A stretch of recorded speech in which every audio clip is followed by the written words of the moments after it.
Iya. Ya contoh misalnya, kami turun ke masyarakat, itu nggak pernah kampanye. Dalam arti pilihlah saya begini, itu nggak pernah. Nggak Saya pernah, ya. sampaikan bahwa penting sekali sebagai warga negara kita bertanggung jawab terhadap Republik ini. Baik buruknya Republik ini juga tanggung jawab kita. Nah, terus sampailah kita sampaikan bagaimana seharusnya kita memilih secara rasional. Ya.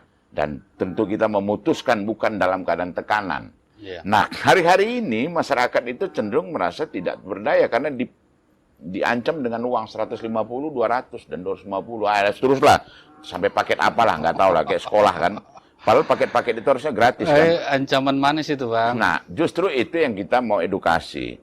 Tapi faktanya di beberapa tempat yang kita hadirin, yang kita datangin itu justru dibombardir. Jadi bombardirnya pun udah pakai bazooka. Udah di atas bazooka apa sih? Hah?